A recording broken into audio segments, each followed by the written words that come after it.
बैठक के साथ ताहिर गोरा टैग स्टूडियो में आपकी खिदमत में हाजिर है। नाज़रीन, जैसा कि आप जानते हैं कि बैठक में हमारी कोशिश होती है कि कनाडा और ख़ास तौर पर टोरंटो मिसिसागा में south Asian art, literature, culture के हवाले से मैं और इरफान सत्तार साहब मेहमानों को, अपने दोस्तों को आपके साथ लाएं और बैठक के अंदाज में गुफ्तगू करें। आज मेरी खुशकिस्मती है कि हमारे बहुत ही अज़ीज़ दोस्त जनाब अरशद महमूद और मोहतरमा आसमा अरशद महमूद तशरीफ़ फरमा हैं। इनको कौन नहीं जानता, मोज़ैक का भी हवाला है, आर्ट का भी हवाला है, एक्टिविज़म का भी हवाला है। इरफान सत्तार भाई, एज़ यूजुअल आपका भी बहुत ममनून हूँ कि आप भी हमारे साथ मौजूद हैं और मेरा ख़्याल है मिलजुल के बैठक के अंदाज में गुफ्तगू करेंगे। वेलकम अरशद भाई, वेलकम आसमा भाई। मैं बहुत शुक्रिया ताहिर हमें बैठक में बुलाने का, मगर बैठक से ज़्यादा तो मुझे ये लग रहा है कि आपने एक नरगा बना रखा है कि हम दोनों को बीच में महबूस कर दिया है और दोनों साइडों से घेर लिया है। शुक्र है आपने नरगा कहा, जरगा नहीं कहा। जरगे का लफ्ज़ तो अब कदीम हो चुका है, अब तो कोई नई इस्तिलाह आनी चाहिए। तो बैठक मेरे ख्याल में एक ज़्यादा मुनासिब लफ्ज़ है, तो बैठक ही से शुरू करते हैं। बिल्कुल ठीक है।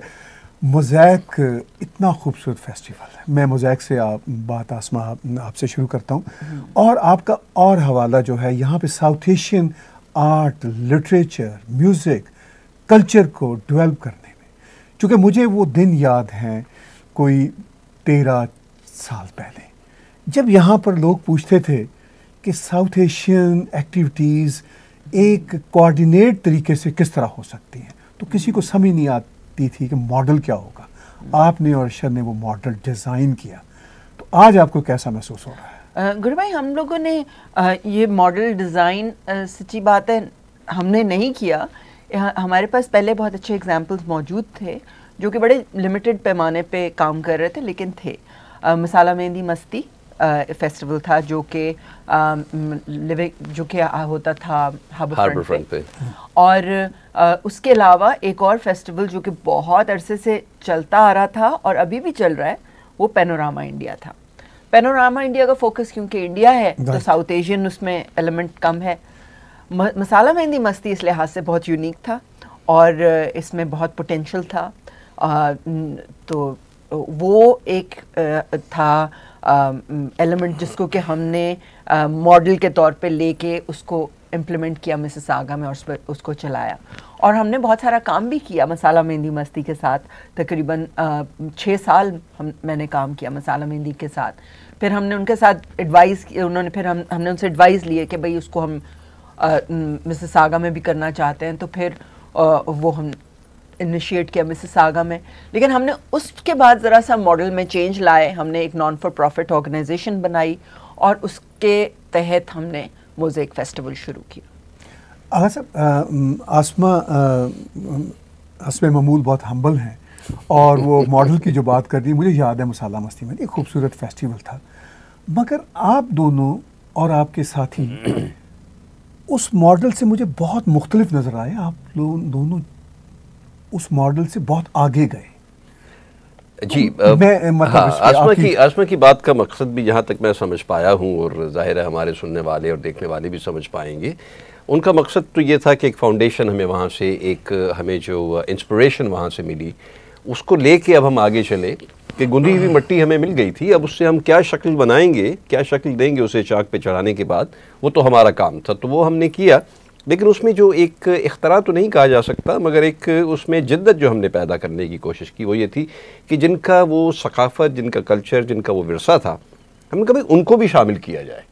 कि वो लोग जो ज़ाहिर स्टेज पे आके तो परफॉर्म करने वाले नहीं थे, लेकिन दर्द रखते थे दिल में, शायर नहीं थे मगर शेर का ज़ौक़ रखते थे, लिखने वाले नहीं थे, लिखारी नहीं थे मगर लिखना पढ़ने का शौक़ था, रक्स जानते नहीं थे मगर रक्स देख। तो हमने कभी एक नॉन फॉर प्रॉफिट की छत के तले इन सब लोगों को इकट्ठा करो, ताकि हर वो शख्स जो अपना अपना परतों देखना चाहता है, अपनी अपनी शक्ल देखना चाहता है इस फेस्टिवल के अंदर, तो बहुत सारे ख्यालात, बहुत सारी चीज़ों को मिला के वो जो एक चीज़ आखिर में ढल के, और अभी तक वो गर्म है और वो अभी भी उसमें बहुत गुंजाइश है ढलने की, नए सांचे में ज़रूरत के मुताबिक, वक्त की नौयत से, तो वो बदलती भी जाती है, मगर वो एक बदलना जो है वो एक इम्प्रूवमेंट होती है, फर्दर एक एडिशन होता है चीज़ का। जैसे हमने फिल्म को उसमें ऐड किया, जैसे हमने उसमें इंडिया से ए रेटेड आर्टिस्ट थे, पाकिस्तान से जो ए रेटेड आर्टिस्ट थे उनको लाने की एक रस्म शुरू की, जो कि आज भी मोज़ेक फेस्टिवल के अलावा किसी और फेस्टिवल पे आपको मुफ्त में दिखाने के लिए ऐसा कोई आर्टिस्ट, जैसे हम ऋचा शर्मा को लाए, कैलाश खेर को लाए और शफकत अमान अली ख़ान को पाकिस्तान से लाए, हुमैरा चन्ना जी को, तो इन सब को लाने का मकसद ये था कि हम पूरी कम्युनिटी को इन्वॉल्व करें। और ये एक वाहिद फेस्टिवल है इस पैमाने पर जो चल रहा है जिसमें साउथ एशिया के तमाम मुल्कों की रिप्रेजेंटेशन, न सिर्फ बेशतर मुल्कों की रिप्रेजेंटेशन न सिर्फ स्टेज पे होती है, बल्कि इसके अलावा हमारे बोर्ड पे जो पॉलिसी बनाने वाले लोग हैं, जो डिसीजन लेते हैं, उसमें भी हर तबका फ़िक्र के लोग, हर एक एथनिक बैकग्राउंड के लोग शामिल हैं, ताकि एक अप्रोप्रिएट वहाँ पे रिप्रेजेंटेशन हो सके। तो ये है जो मोज़ेक का डिफरेंस है, जिसने मोज़ेक को आज मोज़ेक बनाया है कि एक घर में घरेलू ख़ानदानी नाम बन चुका है मोज़ेक। लोग समझते हैं कि एक ब्रांड है, और ज़ाहिर है आप भी मोज़ेक के साथ इन्वॉल्व हैं। यहाँ पे हमारे इरफान सत्तार भाई जो हैं वो भी मोज़ेक के साथ इन्वॉल्व होते हैं गाहे बगाहे, तो हमें फ़ख्र है और ये बाइस इफ्तिखार है ये चीज़ हम सब के लिए, पूरी कम्युनिटी के लिए, कि जनूबी एशिया के प्लेटफॉर्म पे खड़े होकर जनूबी एशिया की कल्चरल, सकाफ़ती, लिटरेरी, आर्टिस्टिक जो रिप्रेजेंटेशन कर रहा है वो मोज़ेक फेस्टिवल कर रहा है। हमारे फेस्टिवल में हर साल जो फेस्टिवल होता है तो तकरीबन एक एस्टीमेट के मुताबिक 60 से 70 हज़ार लोग शिरकत करते हैं। 200 से ज़ायद आर्टिस्ट होते हैं, जिनमें बेशतर लोकल मुकामी आर्टिस्ट होते हैं, जिनको हम अपॉर्चुनिटी प्रोवाइड करते हैं कि वो एक बड़े आर्टिस्ट के साये में खड़े होकर उनकी ऑडियंस को कैप्चर करते हुए उनके साथ परफॉर्म कर सकें। पोइट्री का सेक्शन है, मुशायरे का सेक्शन है, लिटरेचर का सेक्शन है, विजुअल आर्ट का सेक्शन है, स्कल्पचर का सेक्शन है, परफॉर्मिंग आर्ट के सेक्शंस हैं। तो वो तमाम चीज़ें हमारी कोशिश होती है कि हम मोज़ेक के, जैसा कि नाम सजेस्ट करता है कि मोज़ेक के अंदर हम एक मोज़ेक ही है उसको लोगों के सामने ला सकें। आप जैसे दोस्तों की और देखने वालों की और सुनने वालों की हमें रहनुमाई भी रहती है, और उसके साथ साथ हमें आपका जो शौक़ है और जो ज़ौक़ है और जिस वलवले से आप आते हैं उस फेस्टिवल में और सपोर्ट करते हैं, उससे हमारी हौसला अफजाई होती है। तो हम हमेशा पहले से बेहतर और बड़ा मोज़ेक फेस्टिवल पेश करते हैं। बहुत ज़बरदस्त आपने हमें पूरे का पूरा खाका समझाया। इरफान भाई, आप भी इन्वॉल्व हैं, आपकी कंपनी कम्युनिटी पार्टनर भी है मोज़ेक की, इसके अलावा अदब, आर्ट, म्यूज़िक के लिए जो आपकी मोहब्बत और डेडिकेशन है वो भी किसी से छुपी हुई नहीं। पाकिस्तान से हिंदुस्तान तक और कनाडा तक और अमेरिका तक आपकी पहचान है इस हवाले से। जब आप मोज़ेक को और आसमा और अरशद के ओवरऑल वर्क, इनकी जो कंपनी है नॉट फॉर प्रॉफिट ऑर्गेनाइजेशन, वो सिर्फ मोज़ेक नहीं करती, बहुत सारे इवेंट और भी करते हैं जिससे पूरा साल सरगर्मियाँ रहती हैं। जब आप इस तरह की एक्टिविटीज़ देखते हैं तो आपको क्या महसूस होता है? एक बात तो मैं ये आपका तासर जानना चाहता हूँ, दूसरी ये बात कि आप चूँकि मॉडरेटर भी हैं हमारे साथ, तो इस बात को मज़ीद आगे किस तरह लेकर जाना चाहिए? देखें ताहिर, मोज़ेक का जहाँ तक सवाल है, जो भी बातें यहाँ हुई वो तो मेरे लिहाज से कम हैं। बहुत बात हो सकती है क्योंकि हम जब जाते हैं वहाँ पे तो वो इतने रंग उसमें मौजूद होते हैं कि उन सब पे अलग अलग बात की जा सकती है। और ज़ाहिर है हम सब के लिए तो एक नेमत का दर्जा रखता है कि आपको इनका जो मिसाफ होता है उसमें बहुत अच्छी हमें फ़िल्में देखने को मिलती हैं। एंटरटेनमेंट जिस लेवल की होती है वो आप मतलब it's comparable, it's world level performance. जहाँ भी हम जाते हैं, जब भी जाते हैं, देखते हैं, तो वो तो एक बात है जो जारी रहेगी और हम हर दफ़ा इस पे बात करेंगे। मेरा इंटरेस्ट थोड़ा सा चूँकि चीज़ों को आगे ले जाने की तरफ होता है और ये मौका अच्छा है कि हम अरशद अस्मा को इस पे गुफ्तगू के लिए आमादा कर सकें कि ज़ाहिर है जब ये काम ये कर रहे होते हैं इनके जहन में भी बहुत सी चीज़ें होंगी जो हो सकती हैं। कुछ बातें यहाँ से निकल सकती हैं जो आगे जाके मज़ीद उसमें गहराई पैदा कर सकें और मज़ीद वुसअत दी जा सके मोज़ेक को। तो कुछ बातें जो मेरे जहन में है वो मैं करना चाहूँगा। जहाँ तक अब तक का काम है, मैं जब से यहाँ आया हूँ हर साल मौजूद होता हूँ वहाँ पे, और पिछले चंद सालों से जैसे आपने कहा कि कुछ थोड़ा सा कंट्रीब्यूशन भी उसमें हमारा होता है, तो वो इसीलिए होता है कि ज़ाहिर हम सबको एतबार है इनकी सलाहियतों पे भी, इनके कमिटमेंट पे भी, और जो ये डिलीवर करते हैं हर साल, तो उस पर तो कोई शुबहे की गुंजाइश नहीं है। कुछ एरियाज़ ऐसे हैं जहाँ मेरी नज़र में गैप है और जिस पे ऐसे ही लोग काम कर सकते हैं कि जिनके अंदर वो जज्बा भी है और जो समझते हैं उन चीज़ों को। एक जो मसला हमारे यहाँ है, जो ये अस्मा बहैसियत आर्टिस्ट भी जानती होंगी और अरशद भी फ़नून लतीफ़ा को करीब से समझते हैं, आर्ट की एप्रिसिएशन जो है ना, वो ख़ुद एक डिसिप्लिन है जिसकी तरबियत एक ज़माने में हुआ करती थी, अब नहीं है। ख़ास तौर पे हम ऐसे लोग जैसे अरशद और अस्मा जब यहाँ पर आए तो ये अपनी बुनियादी तरबियत लेकर आए थे। क्या अस्मा NCA से जब पढ़ के निकली होंगी तो जो भी बुनियादी तरबियत हो सकती थी फ़नून इनके फ़न की, वो तो इन्हें मिल चुकी थी। फिर वहाँ पे इंटरेक्ट किया होगा उन लोगों के साथ, और जब यहाँ आई तो ये उसमें रच बस चुकी थी, इन्हें पता था कि सारे मामलात क्या होते हैं। यही अरशद का हाल है कि ये वहाँ पे भी चूँकि कमेंटेटर भी थे, इन्वॉल्व रहे, एंकर पर्सन भी रहे, मॉर्निंग शो तक करते रहे, तो ज़ाहिर है वो सारी मालूमात और निगाह थी तमाम चीज़ों पे। जो नस्ल यहाँ बड़ी हो रही है ना, उनके लिए ऐसी तरबियतगाह कोई भी नहीं है जहाँ पे उनको ये बताया जाए कि आर्ट को अप्रिशिएट कैसे किया जाता है, क्योंकि हर आदमी तो आर्ट स्कूल नहीं जाता। तो अस्मा जब एक एग्जीबिशन लगाती हैं तो जिन लोगों का कभी एक्सपोजर नहीं है उस तरह के फ़न से, वो कैसे समझ सकें कि इन चीज़ों को हमें किस निगाह से देखना है। इसी तरह से हम मौसीकी की बात करते हैं तो पॉपुलर म्यूज़िक तो जैसे ये प्रेजेंट करते हैं वो बहुत ही हाई क्वालिटी का होता है, क्योंकि पॉपुलर म्यूज़िक के नाम पे वहाँ पे जो लोग परफॉर्म कर रहे होते हैं वो सारे हाई क्वालिटी सिंगर हैं। यानी कैलाश खेर को या शफ़क़त अमानत अली को या हुमैरा चन्ना को आप किसी बहुत ही सीरियस मौसीकी को समझने वाली ऑडियंस में भी बिठा देंगे तो उनको उतनी अप्रिसिएशन मिलेगी, क्योंकि वो लोग मंझे हुए और रचे बसे फ़नकार हैं। लेकिन जो नई नस्ल है उनकी कोई तरबियत नहीं है ना। तो इसकी मुझे यूँ लगता है कि मोज़ाइक से अब कुछ शाखें निकलनी ज़रूरी हैं। जैसे आप कहते हैं ना कि एक बड़ा इवेंट तो चल रहा है, पैरेलल टू दैट थोड़ा सा काम प्योर क्लासिकल म्यूज़िक पे भी होना चाहिए कि कोई एक आर्टिस्ट पैरेलल बुला लिया गया जिसके पास बेशक 50 लोग या 100 लोग आएंगे शुरू में उस इवेंट को अटेंड करने के लिए, मगर वो जो एक प्यास उन लोगों की है जो कि उस लेवल की मौसीकी सुनना चाहते हैं या जो अप्रिशिएट करना चाहते हैं, उनको भी मौका मिले। उसके बाद बच्चे जैसे इनके यहाँ डांस ग्रुप्स परफॉर्म करते हैं, उनमें बहुत यंगस्टर्स होते हैं, बड़ी खुशी की बात है, लेकिन उसमें थोड़ा सा सीरियस लेवल पे भी उन लोगों के लिए कोई एक एक्टिविटी होनी चाहिए, जिसमें मेरा पर्पस सिर्फ ये है कि जो फ्यूचर जनरेशन है उसके अंदर आर्ट को अप्रिशिएट करने की सलाहियत पैदा की जाए, और जो सीरियस ऑडियंस यहाँ बैठी हुई है, जो उन 50, 60, 70 हज़ार लोग जो आते हैं उनमें से शायद 400 होंगे, मगर वो उस तरह की ऑडियंस होती है जब किसी चीज़ को अप्रिशिएट करती है तो उसकी क्रेडिबिलिटी भी बढ़ती है, उनकी एंडोर्समेंट माने रखती है, और उसमें बहुत ही पढ़े लिखे लोग होते हैं।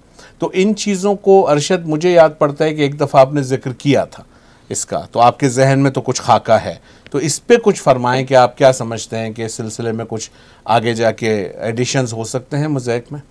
इरफान भाई, आप जब भी बात करते हैं तो दिल के तारों को छेड़ते हैं। अब आपने ये जिक्र भी जो छेड़ा है क्लासिकल मौसीकी का और इस तरह के कंपोनेंट्स ऐड करने का, तो आपने सिर्फ और सिर्फ दो चीज़ों को जमा नहीं किया बल्कि आपने उनको ज़रब दे दी है। तो जो मजमुआ बन रहा है वो बहुत बड़ा है एक्सपेक्टेशन से ज़्यादा। तो मेरा तो ख्वाब है कि मैं किसी रोज़ कौशिकी चक्रवर्ती को बुला के सुनूं, किसी दिन प्रियंका गोप को बुला के सुनूं।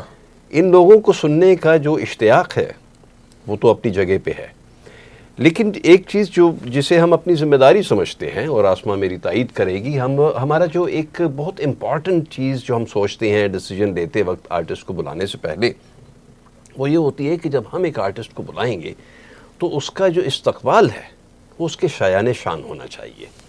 किसी फ़नकार के लिए इससे बड़ी हसीमत की या ज़िल्लत की बात नहीं होती कि उसका कलाम सुनते वक्त लोग उठकर जाना शुरू कर दें। तो पहले तो हमें स्लोली एंड ग्रेजुअली, रफ्ता रफ्ता, आहिस्ता आहिस्ता यहाँ की ऑडियंस को एजुकेट करना होता है कि जब क्लासिकल की बात आएगी तो भाई क्लासिकल में एक रख रखाव और अदब आदाब जो है ना, वो उतना ही ज़रूरी है जितना कि गाने वाला बैठ के गा रहा है, उतना ही अदब आदाब चाहिए। तो हर शख्स जब यहाँ पे आता है तो जाहिर है कि हर शख्स की तरबियत ऐसी नहीं होती कि वो क्लासिकल को सुन सके या उस तरह की संजीदा मौसीकी या आर्ट को सुन सके। तो मैं इसमें बल्कि आसमा से कहूँगा, इससे पहले कि आसमा बात करें, इसीलिए मैंने उसको कहा कि एक पैरेलल, मैं नहीं समझता कि उस स्टेज पे उसको होना चाहिए जो वो ऑडियंस है, वो स्टेज उसके लिए, लेकिन उसके साथ कोई ऐसी छोटा वेन्यू लेके, तो आउटडोर स्टेज है। आउटडोर स्टेज पे क्लासिकल करने का मकसद तो यह है कि आप पहले से तय कर रहे हैं कि इसको ख़राब करना। बिल्कुल। आसमा, मैं इससे पहले कि आपकी तफसीली राय लूँ, हम एक ब्रेक लेते हैं क्योंकि हमारी ब्रेक का वक्त हुआ चाहता है। बातचीत हम कर रहे हैं आसमा महमूद और अरशद महमूद के साथ बैठक में। एक छोटी सी ब्रेक लेते हैं।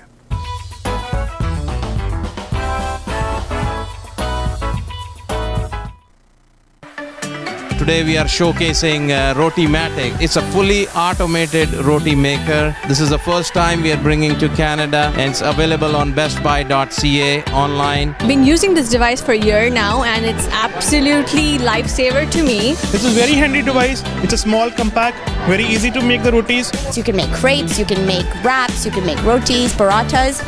Multi-talented machine this is. Now Rotimatic is available in Canada online at bestbuy.ca. Free shipping within 3 to 5 business days across Canada.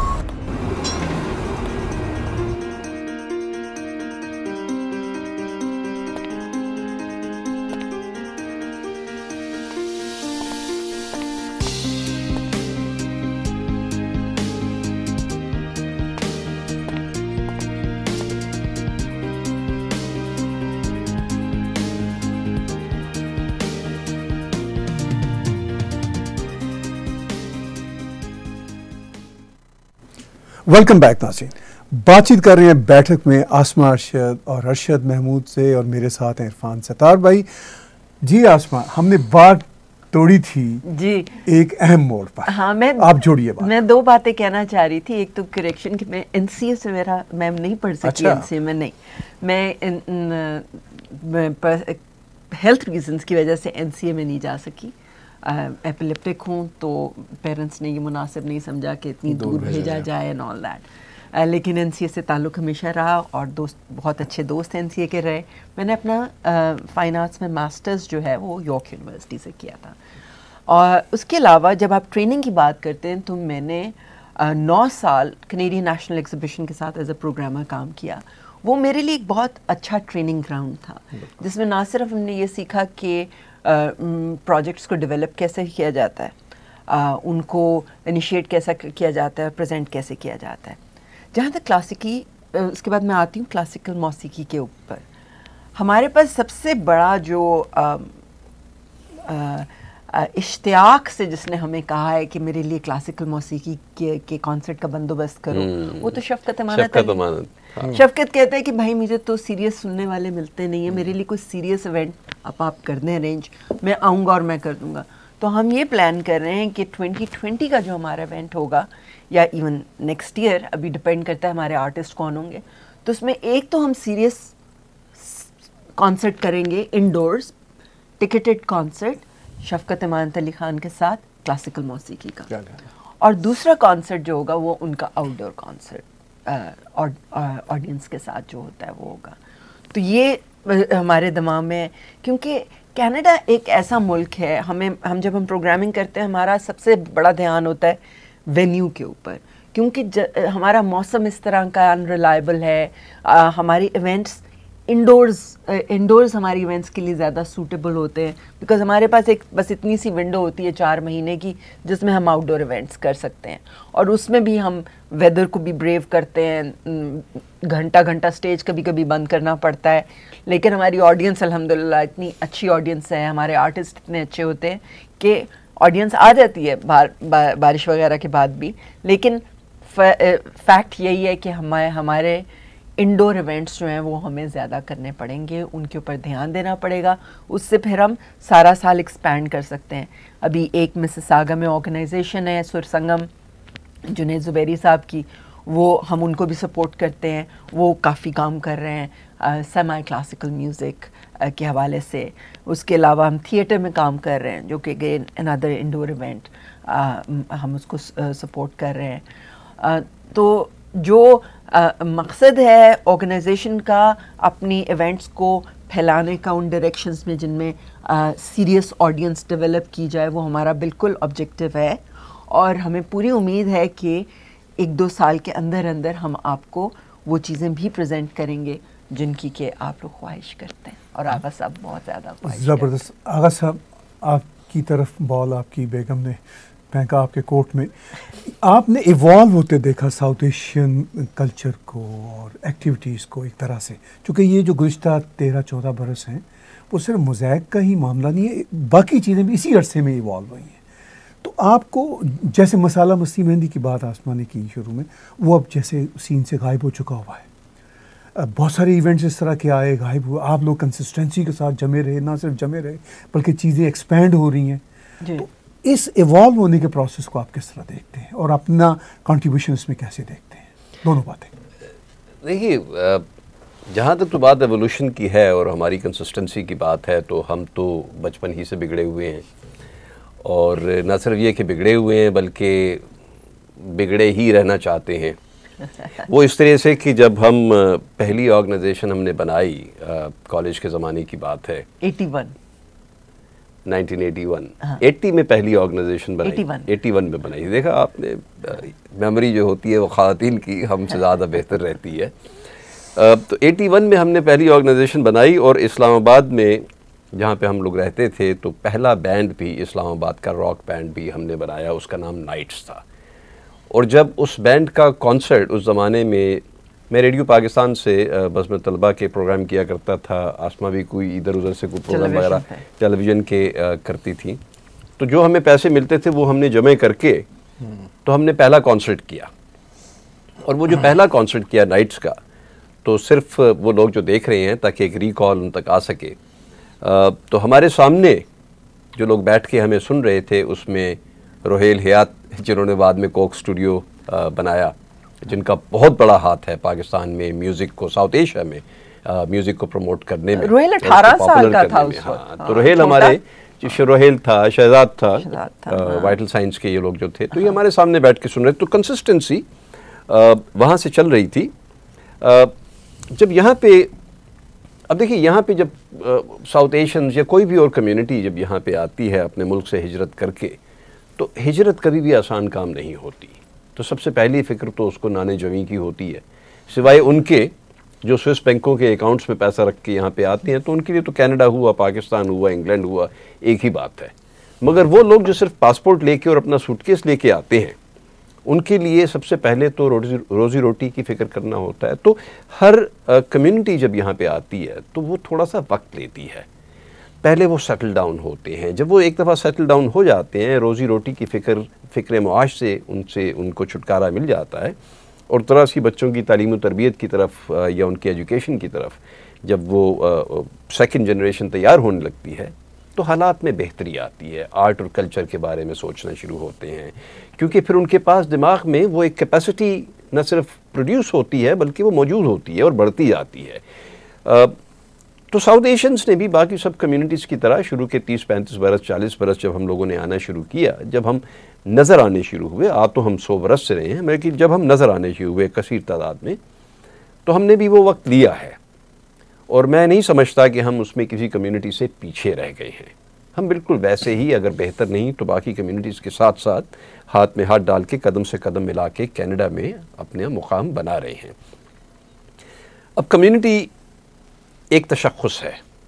हम कम्युनिटी समझते हैं, साउथ एशिया के जब नाम लेते हैं तो वो 9 की 9 मुल्कों की, और जो ट्रिनिडाद टोबैगो के, और जो वेस्ट इंडीज़ के, और जो अफ्रीका से और केन्या से और साउथ अफ्रीका से, जो इंडियन जनरेशन्स जो वहाँ से आई हैं, हम उन सबको उसमें इंक्लूड करते हैं। तो वो कम्युनिटीज़ बहुत अच्छा काम कर रही हैं आर्ट और कल्चर की प्रमोशन में भी। अब आप देखेंगे कि वो लोग काफ़ी आगे आ रहे हैं। हमारी जो अगली जनरेशन है वो बहुत अच्छा काम कर रही है। हमारी जो पिछली जनरेशन थी, यानी जो हम लोगों की जनरेशन थी जिसने यहाँ पे मेहनत करके वो एक जगह बनाई है, वो जगह अब बन चुकी है। अब लोग नोटिस लेते हैं। अब आपको एक कॉमन जेनेरिक सुपरमार्केट में आपको समोसे भी मिलते हैं, आपको मिठाई से भी तमाम कनाडा वाकिफ़ है कि मिठाई किस चीज़ का नाम है और क्या होता है, रसगुल्ला क्या होता है, जलेबी क्या होता है, अब उन्हें पता है। बटर चिकन तो खैर एक इंतहाई आप समझिए मफरूज़ा है, क्योंकि मैंने तो चिकन के ऊपर बटर डला हुआ देख के बटर चिकन के नाम से भी देखा है। लेकिन कहने का मकसद ये है, तफन्नुन एक तरफ, कि लोगों को हमारी कम्युनिटी अब नज़र आती है। तो जब तक हम अपने तशख़्ख़ुस को एक कंप्लीट तशख़्ख़ुस इस तरीके का रखेंगे कि जिसमें हम एक दूसरे की जो डिफरेंसेस हैं आपस में, उनसे एक दूसरे को स्ट्रेंथ हासिल की जाए। आपके अंदर जो चीज़ें मौजूद हैं जो मुझ में नहीं हैं, एक पाकिस्तानी में वो चीज़ें नहीं हैं जो एक इंडियन में है, तो हमें उससे वो चीज़ें लेकर जब ग्रुप की यूनिटी की बात आती है तो वो दोनों चीज़ें मिलके एक ज़्यादा स्ट्रॉन्गर चीज़ बनती है। तो हमने हमेशा यही चाहा है, यही कहा है और यही करते जाएंगे कि कम्युनिटी में मुख्तलिफ जो तशख़्ख़ुस हैं, ये मुख्तलिफ जो ग्रुप्स हैं, उन सबको एक प्लेटफॉर्म के ऊपर अपनी कॉमन चीज़ों से इकट्ठा किया जाए और उसके बाद वो कॉमन चीज़ें तो हैं ही कॉमन, लाइक अवर DNA सभी का एक है। भाई किसका मुख्तलिफ है सिवाय उन 400 लोगों के जो शायद सऊदी अरब से आए हों, बाकी तो सबका DNA वही इंडिया का, हिंदुस्तान का DNA है हम लोगों का। तो उसको अपनी स्ट्रेंथ के लिए यूज़ किया जाए। अब आपको हमारे मेंबर पार्लियामेंट्स नज़र आ रही है हमारी नौजवान नस्ल में, जिसकी मुझे बहुत खुशी है कि नौजवान नस्ल में हमारे मेंबर पार्लियामेंट जा रहे हैं, नौजवान नस्ल में हमारी मेंबर ऑफ प्रोविंशियल पार्लियामेंट जा रहे हैं। आपके जो इलेक्शन हुआ, आप कह लें हवा चली, ये हुआ, वो जो मर्जी कह लीजिए, हकीकत ये है कि मेंबर पार्लियामेंट पहुँचे हैं, दीपक आनंद पहुँचा है, आपका खलीद रशीद पहुँचा है हमारे इस मिस्सागा के एरिया से।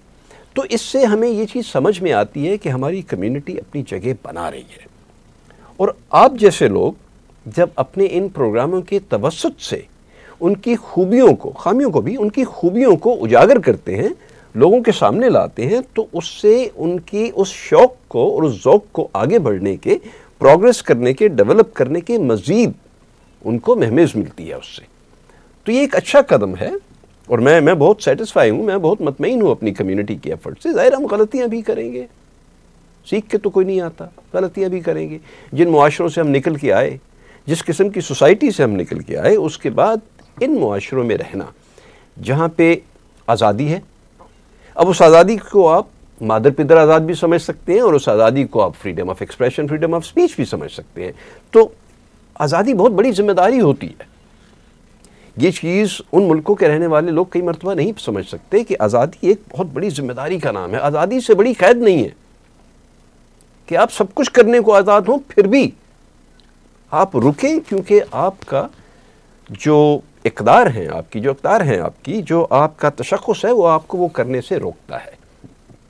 तो मेरे ख़्याल में मैं तो बहुत पुरुमीद हूँ, बहुत खुश हूँ, बहुत सेटिस्फाइड हूँ, बहुत मुतमईन हूँ।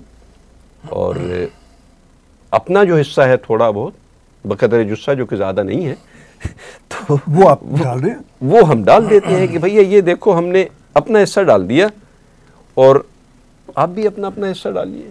इरफान भाई, आगाशा साहब कह रहे हैं कि वो मुतमईन हैं, चीज़ें बेहतर तरीके से इवॉल्व हो रही हैं। आप अगर लिटरेचर की जो यहाँ पर सूरत हाल देखें तो मोज़ैक के भी कॉन्टेक्स्ट में हमने इसी साल मोज़ैक के फेस्टिवल में एक इवेंट देखा जिसमें सरमद सिपाही साहब आए हुए थे। सरमद सिपाही साहब बहुत उम्दा शायर हैं, बहुत उम्दा शायर हैं। और जब उर्दू ज़ुबान की बात होती है तो उर्दू साउथ एशिया की दूसरी तीसरी बड़ी ज़ुबान है। ये कुछ सिर्फ पाकिस्तान की ज़ुबान नहीं है, ये तो एक्चुअली साउथ एशिया की ज़ुबान है, भारत की बेसिकली ज़ुबान। और पाकिस्तान में बहरहाल इसका अब चलन है काफ़ी। तो उर्दू लिटरेचर के हवाले से और साउथ एशियन लिटरेचर के हवाले से और मोज़ैक के कॉन्टेक्स्ट में जो लिटरेरी एक्टिविटीज़ हो रही हैं और मज़ीद कैसे बढ़ाई जा सकती हैं, कैसे आप देखते हैं? देखें, इसमें सबसे अहम बात जो है वो ये समझने वाली है कि मैं चंद नाम लेता हूँ ताकि मैं फिर बात अपनी आगे बढ़ा सकूँ।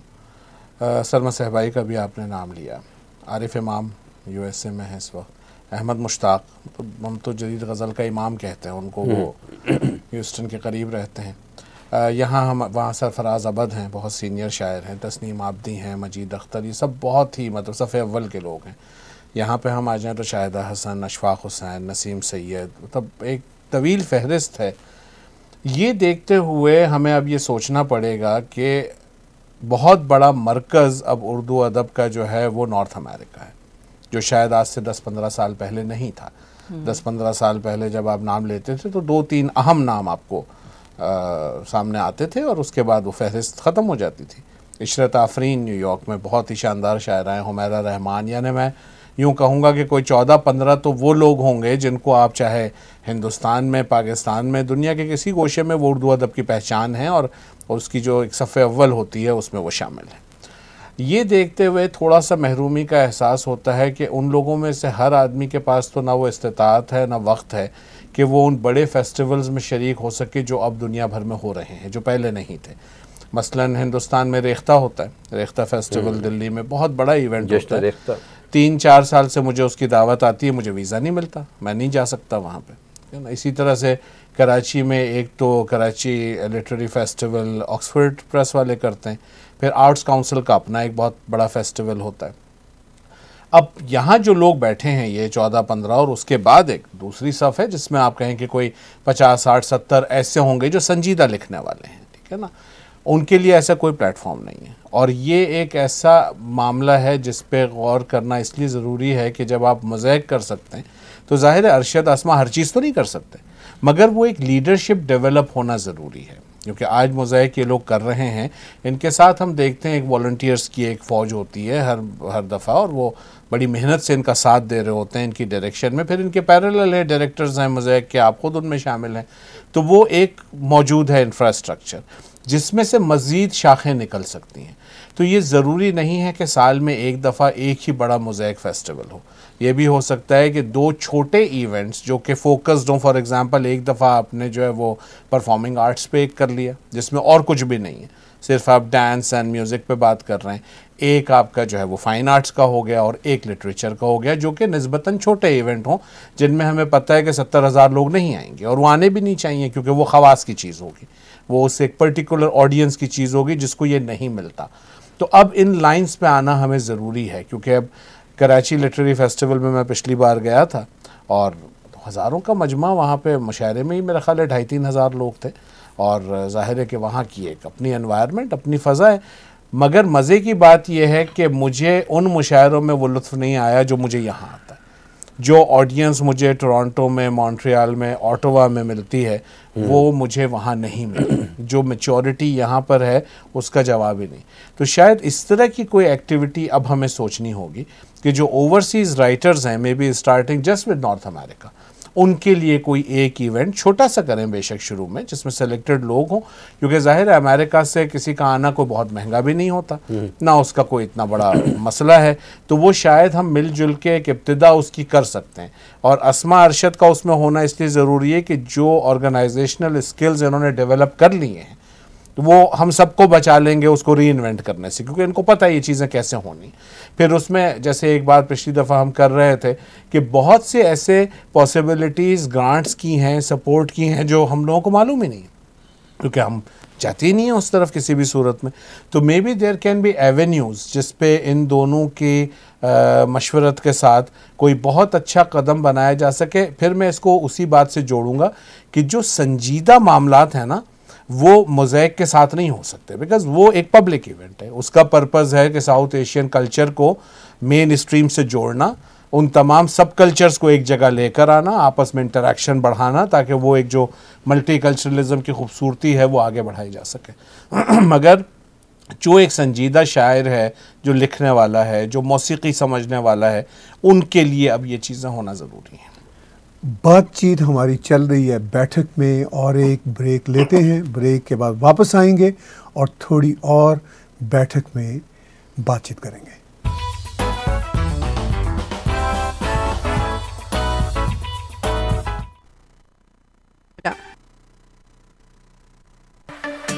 Today we are showcasing Rotimatic. It's a fully automated roti maker. This is the first time we are bringing to Canada and it's available on bestbuy.ca online. Been using this device for a year now and it's absolutely lifesaver to me. This is very handy device. It's a small, compact, very easy to make the rotis. So you can make crepes, you can make wraps, you can make rotis, parathas. Multi-talented machine this is. Now Rotimatic is available in Canada online at bestbuy.ca. Free shipping within 3 to 5 business days across Canada.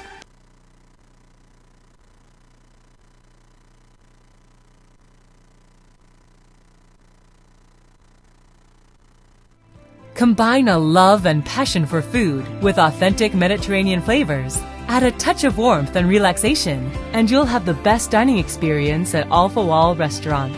Located in the heart of Mississauga at 2273 Dundas Street West. Bring your loved ones and reward your appetite to an exquisite halal prepared menu. Our secret ingredient is just a hinge of love. Each plate prepared with care, creating a universal piece of art. Make every bite a memorable moment with Alpha Wall Restaurant.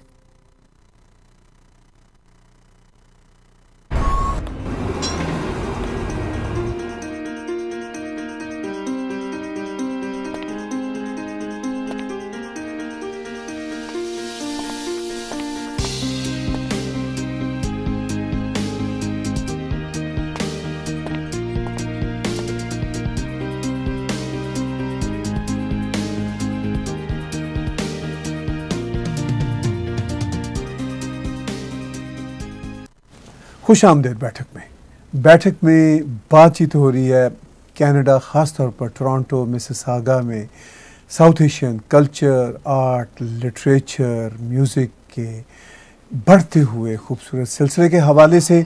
आसमा, मैं आपकी तरफ आ रहा हूँ। इरफान सत्तार साहब ने वक्फे से पहले जो बात की लिटरेचर के हवाले से कि इस सिलसिले में आपकी हमें मज़ीद मदद चाहिए। मुझे याद है पिछले साल ही गालबन आखान म्यूज़ियम में एक बहुत अच्छा इवेंट आपने किया, तो वो जो संजीदा ऑडियंस थी वो जुड़ी जी, चूँकि लिटरेचर हो, क्लासिकल मौसीकी हो, ये इसका हल्का, जैसा इरफान भाई कह रहे हैं, बिल्कुल दुरुस्त है, क्योंकि बहुत बड़ा नहीं है मगर वो बड़ा इम्पोर्टेंट है जी। हमने बहुत बड़े बड़े नाम जो हैं, हम बड़े फॉर्चुनेट हैं, हमने उनको कनाडा दावत दी और वो आए। विलियम डालरिम्पल को हमने बुलाया था 2 साल पहले और वो आए। उनका हमने आखान म्यूज़ियम में उनकी टॉक रखी, उनकी नई बुक आई थी उस वक्त, उसके हवाले से कोशिश हमारी ये है कि अगले साल भी हम उनको बुलाएं। अभी कुछ बातें चल रही हैं कि जयपुर लिटरेरी फेस्टिवल का टोरंटो एडिशन शायद बनाया जाए, तो हमें उम्मीद थी कि जुलाई में वो होगा, लेकिन विलियम ने अभी मुझे बताया कि अभी जुलाई इज़ नॉट पॉसिबल, क्योंकि वो ऑलरेडी कोलोराडो में करते हैं, जयपुर कोलोराडो, फिर न्यूयॉर्क भी शुरू जी, न्यूयॉर्क शुरू, तो अभी लंदन भी शुरू कर दिया जी। तो अभी मेरा ख्याल है इसमें कुछ टाइम, उसमें कुछ पेशरफ्त में लगेगी, टाइम लगेगा उसके बाद, लेकिन इट इज़ ऑन टेबल। दूसरी बड़ी मज़े की चीज़ ये कि टोरंटो आर्ट्स बायनियल शुरू हो गया। इसका फॉर्मल जो है काम वो अगले साल शुरू होगा।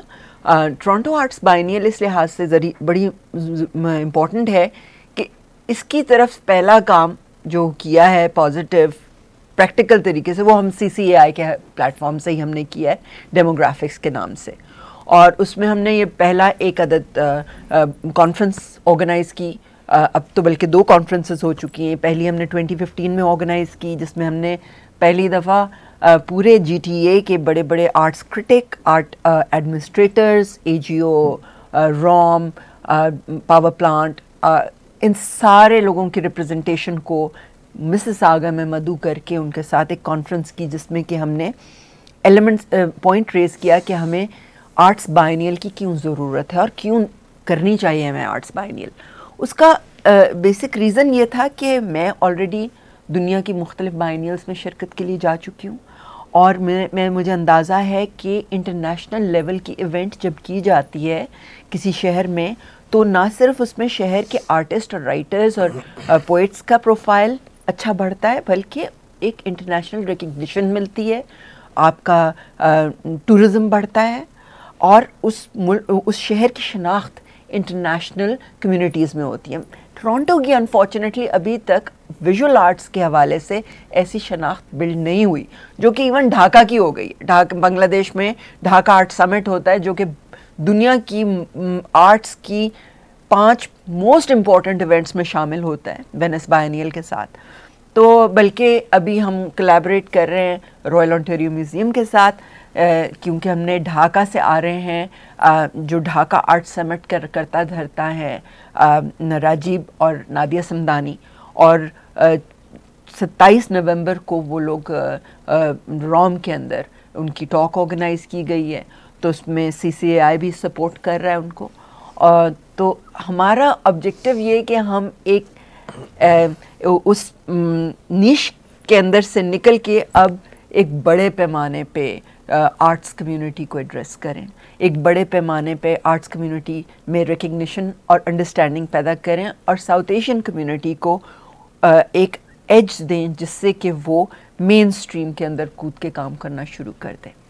तो इस लिहाज से I think Canadian community arts initiative बहुत अच्छी पोजीशन के अंदर है कि हमारे फंडर्स हमसे खुश हैं, हम जो काम कर रहे हैं उसमें हम हमेशा अपने आप को चैलेंज करते हैं आगे बढ़ने की तरफ और ज़्यादा से ज़्यादा कम्युनिटीज़ को इन्वॉल्व करने की तरफ। तो लेकिन इसमें सबसे बड़ा काम जो मेरा ख्याल है CCI इस वक्त कर रहे हैं वो ये है कि हम एक नई जनरेशन को तैयार कर रहे हैं जो कि आर्ट्स एडमिनिस्ट्रेटर्स भी हैं, वो आर्ट्स को मैनेज भी करना जानते हैं, प्रोग्रामिंग भी करना जानते हैं और उसी तरीके से हम अपनी ऑर्गेनाइजेशन को इस तरीके से पोजीशन कर रहे हैं कि कल को अगर हम लोग नहीं हों वहाँ पे तो और जो यंगर जनरेशन है वो उसको मैसेज को लेके आगे बढ़ जाए। वाह, बहुत उम्दा ये तो मैं समझता हूँ समत है। तो बहुत सारी खुशखबरियाँ एक साथ मिल रही हैं। वाकई ये मेरा ख्याल है कि आज की बैठक का हमें जो फ़ायदा है कि चीज़ों को हम बिल्कुल आर्टिकुलेट अंदाज में समझने की कोशिश कर रहे हैं। अगर साहब जो भी आसमा ने बात की उससे तो यही अंदाज़ा होता है कि चीज़ें बहुत बेहतरी की तरफ जा रही हैं। एक कमेंटेटर होने के नाते आप मज़ीद क्या इसमें देखते हैं विजन और क्या आपका ख्याल है कि कैसी चीज़ें और अपनी फास्ट पेस के साथ आगे बढ़े? साहब, जब आपने ये कहा कि कमेंटेटर होने के हवाले से इसे कैसे देखता हूँ, तो कमेंटेटर का तो काम जो होता है वो बाहर से चीज़ को देख के उसके ऊपर तबसरा करना होता है, उसको एक्सपीरियंस करके नहीं। मगर मेरी पोजीशन यहाँ पे कमेंटेटर होने के साथ साथ एक पार्टिसिपेंट की भी है। तो मैं एक पार्टिसिपेंट चूँकि उस प्रोसेस का हिस्सा भी हूँ तो इसलिए एक बेहतर तज्जिया करके आपसे बात कर सकता हूँ उसके बारे में। मैं ये समझता हूँ कि चीज़ें अच्छी तरफ जा रही हैं। मैं ये समझता हूँ कि हमने जो एक अपने लिए एक अपने हदफ रखा था, हम उसकी तरफ बड़ी कामयाबी से जा रहे हैं। हम सब, उसमें साउथ एशियन कम्युनिटी भी आ जाती है, हमारा आर्ट्स एंड कल्चर भी आ जाता है, हमारी सकाफ़त, हमारी लिटरेचर, हमारा विजुअल आर्ट्स, हर चीज़ आ जाती है। हम एक अच्छी सिमत में जा रहे हैं और ठीक जा रहे हैं। हमारा पेस ठीक है, हमें बहुत तेज़ भी नहीं चलना क्योंकि उसमें अनएक्सपेक्टेड चीज़ें हो जाती हैं। हमें तरीक़े से एक स्ट्रेटजी के मुताबिक चलना होता है। ये तो हुई बात एज ए कमेंटेटर जो मैं आपको देख के बात कर रहा हूँ कि अगर मैं इस ऑर्गेनाइजेशन को, इसकी एक्टिविटीज़ को बाहर से देखता हूँ तो मुझे ये नज़र आता है। लेकिन अगर मैं उसे अंदर से देख के बात करता हूँ तो मैं समझता हूँ कि अभी तो बहुत बड़ी जगह है, बहुत गुंजाइश है। अभी तो हमें काम करते हुए 20 बरस भी नहीं हुए।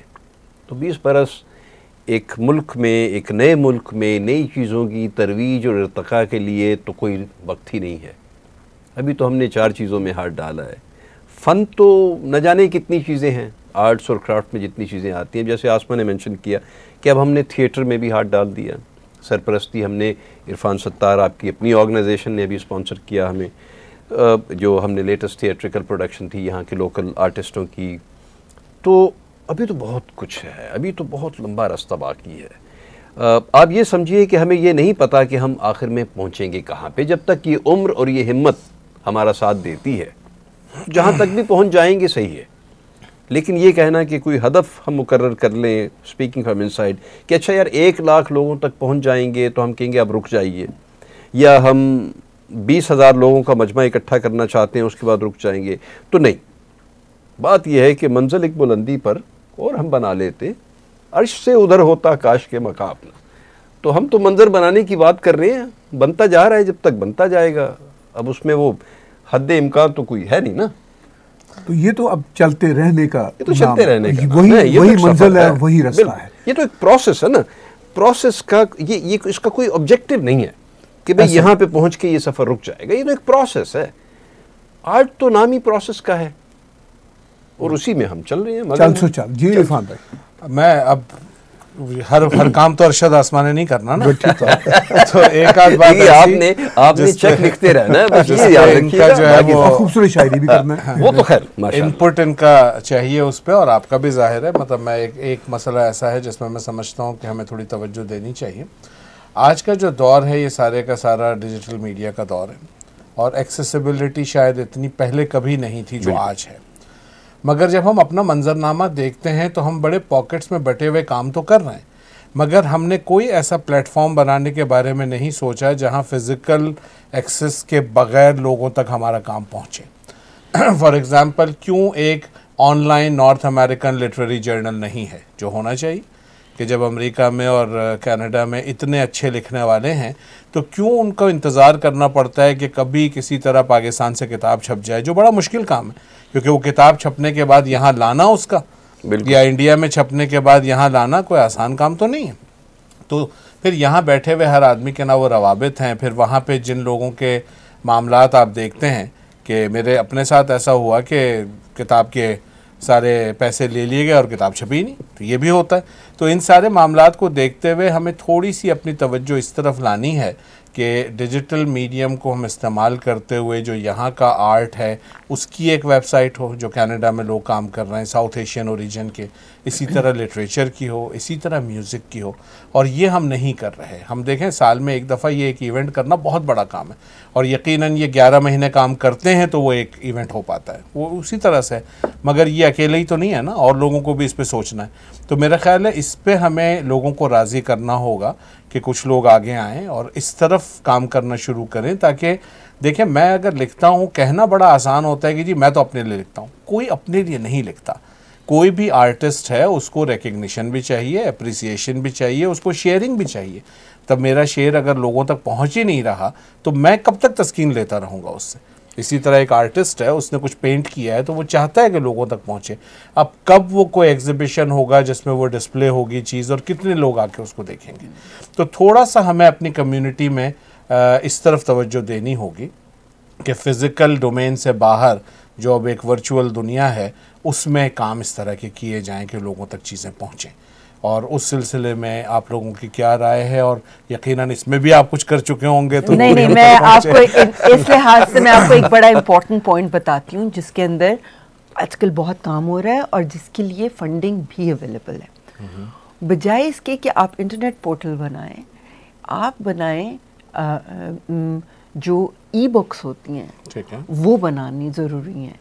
पोइट्री को रिकॉर्ड करके उसको ऑडिबल बुक्स वगैरह के अंदर कन्वर्ट करना बड़ा ज़रूरी है, क्योंकि उससे ना सिर्फ कि आपको एक पोइट्री का मज़ा मिलता है, लाइव मज़ा, बल्कि आपके पास जो ऑडियंस है, जो स्पेशली जो लोग लॉन्ग ड्राइव्स पे जाते हैं, ट्रकिंग की इंडस्ट्री में हैं, या रियली जिनकी कम्यूट बहुत लंबी है, वो सारे ऑडियो बुक्स सुनते हैं। आदत हो जाती है अस्मा, तो जैसे मैं अब किताब बहुत कम पढ़ता हूँ, अगर मुझे वो अवेलेबल है ऑडियो बुक तो मैं रात को लेट के वो सुन रहा होता हूँ। एग्जैक्टली, तो ये एक बहुत अच्छा जरिया है जिसके ऊपर हमें काम करने की ज़रूरत है।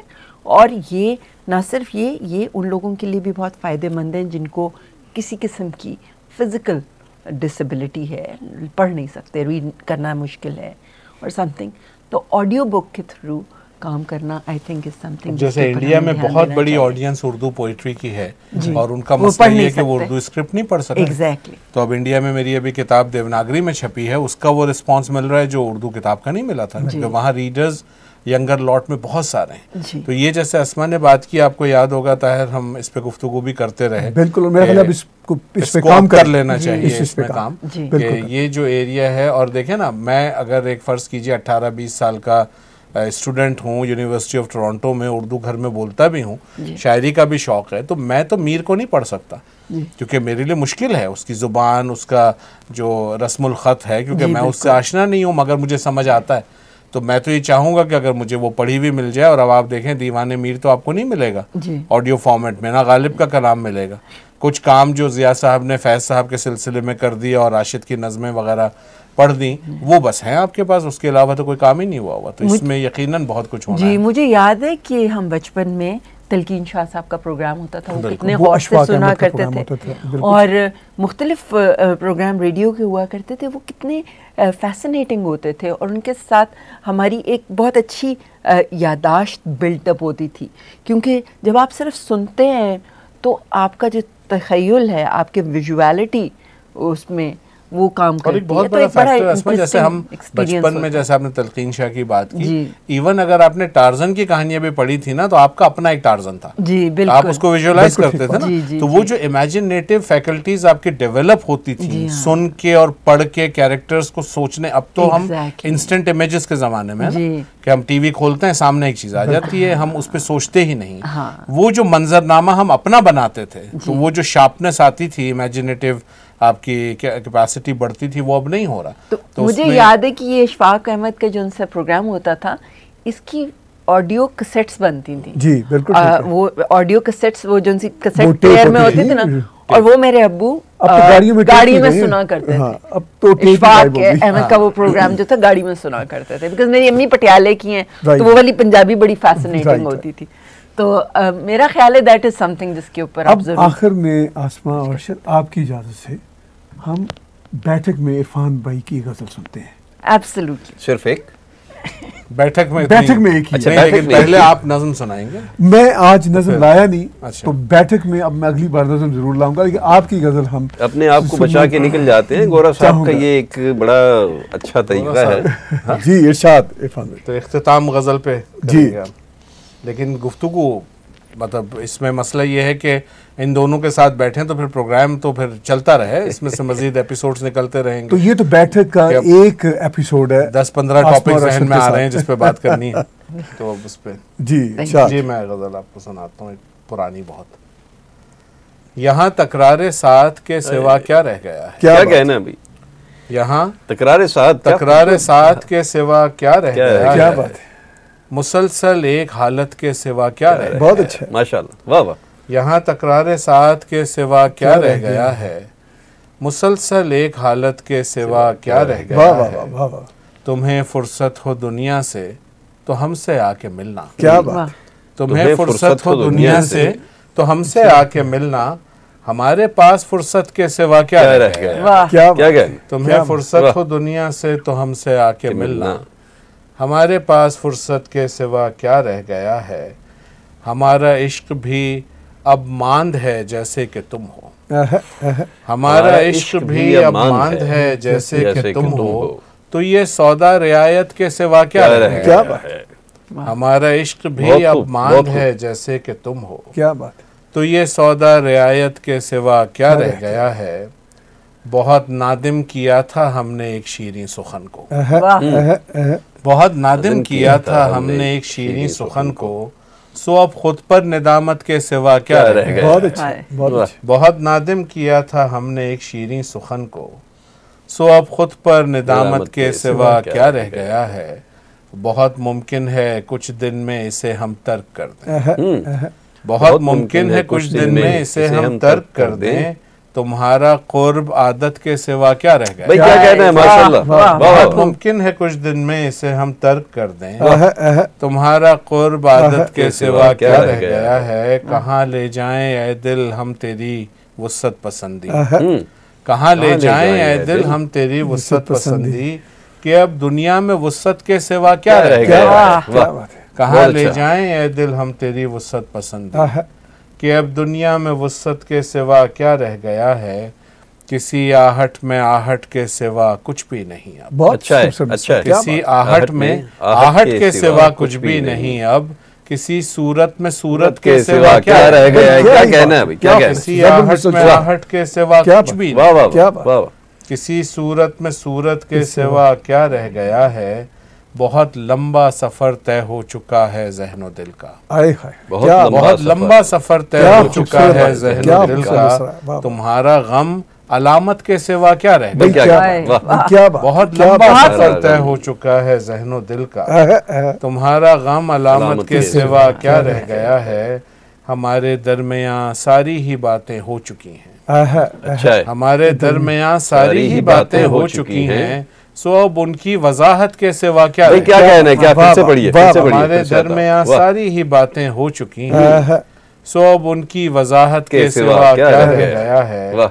बजा कहते हो तुम होनी तो होकर ही रहेगी, बजा कहते हो तुम, होनी तो होकर ही रहेगी, तो होने को कयामत के सिवा क्या रहेगा। क्या बात है। बजा कहते हो तुम, होनी तो होकर ही रहेगी, तो होने को कयामत के सिवा क्या रह गया है।